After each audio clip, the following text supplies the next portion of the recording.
So good afternoon everyone, আমি Asima daily blogging চ্যানেলে আমার একটি নতুন ভিডিওতে আপনাদের সকলকে জানাই স্বাগত। আশা করবো আপনারা সকলে বেশ ভালো আছেন, সুস্থ আছেন, যে যেখানে আছেন না যেখান থেকে আপনারা আমার ভিডিওটি আজকে দেখছেন। আজকে অনেকগুলো কাজই ছিল। আপনারা জানেন যে মেসোমশাই মারা গেছিলো, আমরা শ্মশান গেছিলাম, আগের মঙ্গলবারের কথা বলছি। তো আমি আজকে গেছিলাম সকাল সকাল। মিঠি তো স্কুল চলে গেছে, সোমবার পরীক্ষা।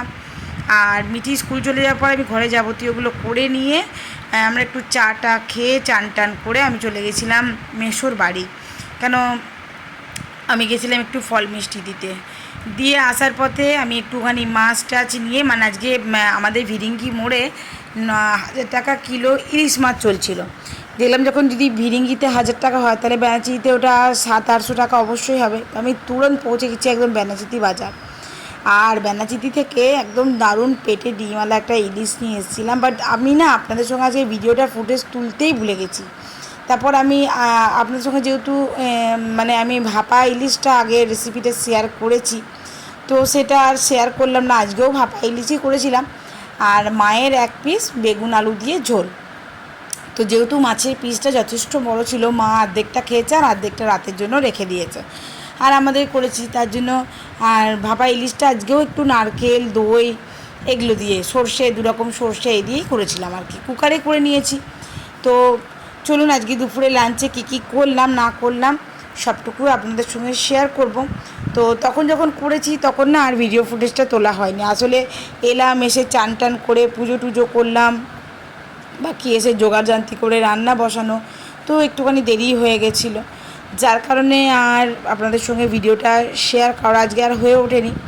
তো চলো, এখন যখন ওদের সবার খাওয়া হয়ে গেছে, মানে মায়ের আর মিঠির বাবার আর কি খাওয়া হয়ে গেছে, তো আমি মাছ নিয়েছিলাম বলতে 4 পিস। 4 পিস নিল 400 টাকা, পার পিস 100 টাকা করে, মানে ভাবা যায় 4 পিস মাছের দাম 400 টাকা নিল। তো যাই হোক, বছরের স্বাদ, ওই জন্যই নিয়ে আসলাম। ওর আগে একবার মিঠি আর মিঠির বাবা খেয়েছিল, তখন যেহেতু আমার মানে শ্রাবণ মাস চলছিল, তার জন্য আমি খাইনি, আর মাও খায়নি, মায়ের শরীরটা ভালো ছিল না, খাইনি। তো যাই হোক, চলো ব্লগটা অবশ্যই সঙ্গে থাকো আর দেখতে থাকো আজকের ব্লগটা। তোমাদের সঙ্গে শেয়ার করি কী রান্না করলাম না করলাম। আর দেখতে পাচ্ছ কি আমার মাথার, দেখো আমার আগের সিটটাতে ন্যান্সি বসে আছে। আচ্ছা, আমার সোফার কভারটা আর আমার নাইটির কালারটা এক না, বলো? ওই দেখো ন্যান্সি বসে আছে, আর আমি এই সাইডে বসে আছি। কেন, এখন তো জানো মিঠির আসতে করতে পরীক্ষা দিয়ে সেই বেজে যাবে 3:30। তারপর আসবে, চান করবে, তারপর ওর ঘুমটাও হচ্ছে না, এনার্জিটা পাচ্ছে না সেরকম, তার কারণে আর কি দেরি হয়ে যাবে আমি জানি। তো চলো তোমাদের সঙ্গে একবার নিয়ে যাই আর কী করলাম আজকে দুপুরের লাঞ্চে আর কি, সোমবার দুপুরের লাঞ্চে। আর একটা নিয়ে এসেছিলাম লোটে মাছ, ঠিক আছে। তো আমি বেনাচিতি বাড়ি থেকে 2 রকম মাছই নিয়েছি, লোটে মাছ আর ইলিশ মাছ। লোটে মাছটা রাতের বেলা আমি বড়া বানাবো। লোটে মাছটা শুধু একটু ম্যারিনেট করে আমি রেখে দিয়েছি, আর বাকিটা শুধুমাত্র ইলিশ মাছটাই করেছি। তো চলো ব্লগের সঙ্গে থাকো, দেখতে থাকো আজকে এই ব্লগটা। বাটিতে বসিয়ে রেখেছি, একটা 2টো তাল নিয়ে এসেছি। এই দেখুন, মাছের পিসগুলো যথেষ্ট বড় ছিল, ওই জন্য মা হাফ খেয়েছে আর হাফটা রেখে দিয়েছে। যে মায়ের হলো এটা বেগুন আলু দিয়ে ঝোল। আর কালকে রাতেরবেলায় মিঠির বাবা, আমি তো নুন খাই না, তো কালকেও বানিয়েছিল ধাবা স্টাইল চিকেন। কালকে ফার্স্ট টাইম ট্রাই করেছে আর কি, ভালোই হয়েছিল। তো ওই যে আমি একটুখানি খেয়েছি, না আবার রাগ হবে, আর বাকিটা মিঠির জন্য রেখে দিয়েছি। আর এই যে দেখুন ঢেঁড়স আলু ভাজা করা হয়েছিল, আর একটু কচু মেখেছি। দেখুন কচুটা পেঁয়াজ জিরে লঙ্কা দিয়ে মেখেছি। আমার মাও খুব মাখা, আমরা খুব খেয়েছি। আর এই যে ইলিশ মাছের মাথা ভাজা এখানে রেখে দেওয়া আছে। আর এই যে কুকারে করে করেছি, 4 পিস ছিল বললাম, 2 পিস খাওয়া হয়ে গেছে ওদের, আর 2 পিস এই যে আমাদের মা বেটি পড়ে আছে ইলিশ মাছের ভাপা। এটা একটু গরম করে নেবো, তাহলে বেশ মজি যাবে। আর এই হয়ে গেল ভাত কুকারে, ব্যাস বাকি টেবিল ফাঁকা।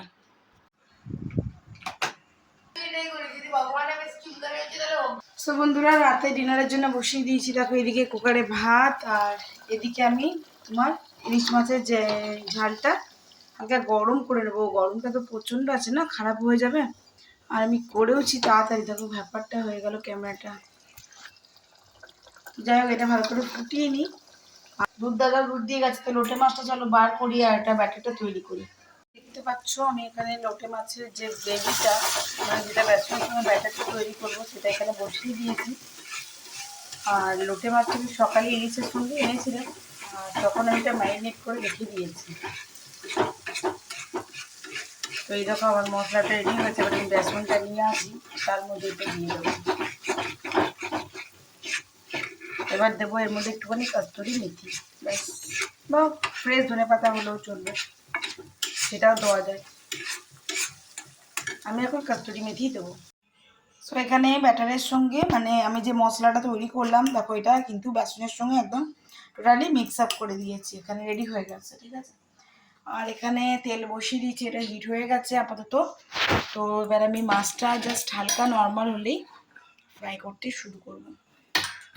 তো চলো আগে ফ্রাই করি, তারপর তোমাদের সঙ্গে শেয়ার করছি।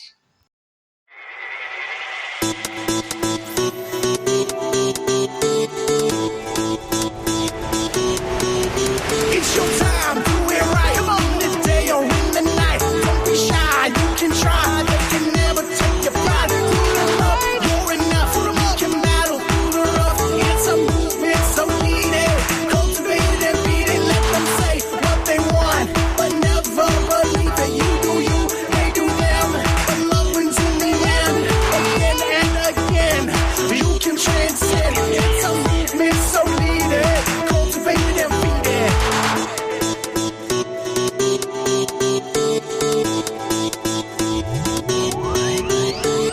It's your moment. Yeah, you know you own it, you can do it. If you push right through it, they can't stop you. You know they can't stop you. It's your moment, and you gotta make it. It's your moment. Yeah, you know you own it, you can do it. If you push right through it, they can't stop you. You know they can't stop you. It's your moment, and you gotta make it.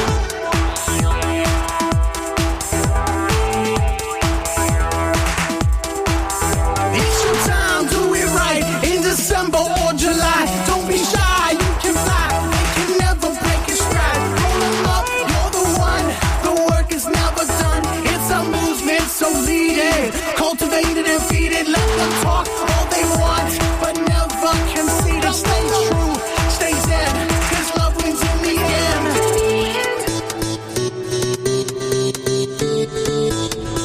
Let's go! It's your moment. Yeah, you know you own it, you can do it. If you push right through it, they can't stop you. নুন কম আছে? তো এই যে দেখুন এদিকে ভাজা চলছে, এদিকে এখনো কিছুটা আছে বাকি। আর এখানে আমি কড়াইতে আটা একদম সিমে করে ভাজলে কি হবে, ডিনার ওদেরকে সার্ভ করে দিয়েছি, এই কটাই তুলে নেবো। এটা তুলে নেওয়ার পর আর এই দুটো মতন আছে। এই যে এখানে বড়া এদেরকে দিয়ে দিয়েছি, ভাতের সঙ্গে সার্ভ করে দিয়েছি। এখানে ডাল, সকালে সর্ষে ইলিশ, এক পিস ইলিশ আছে যেটা মিঠি খেয়ে উঠিনি। আর এই যে আমার বসে, এই যে মিঠি বসেছে, আমি বসেছি। সো বন্ধুরা দেখতেই পাচ্ছ, খাওয়া দাওয়ার পর আমার যেহেতু এখন মানে হেল্পার হ্যান্ড কেউ নেই, যেহেতু আমার মেড নেই, তো আমাকে নিজেকে করে নিতে হয়। তার জন্য দেখো আমি খাওয়া দাওয়ার পর, কাল যেহেতু আমাদের মঙ্গলবার নিরামিষ, তো আমি সমস্ত কিছু ধুয়ে টুয়ে আমি এটো বাসন টাসন সমস্ত ধুয়ে নিয়েছি। ধুয়ে টুয়ে সমস্ত তুলে দিয়ে চারদিক মোছামুছি করে হয়ে গেছে আমার কমপ্লিট। শেষ করলাম। ব্লগে কিছু ভালো লাগলে অবশ্যই লাইক কমেন্ট শেয়ার করে দিও। আর যদি নতুন বন্ধু হয়ে থাকো, প্রথমবার আমার ভিডিও দেখছো, অবশ্যই আমার চ্যানেলটি সাবস্ক্রাইব করে পাশে দেখো। আর যদি ফেসবুক থেকে দেখছো তো পেজটা ফলো করবো। আজকের মতো টাটা, গুড নাইট।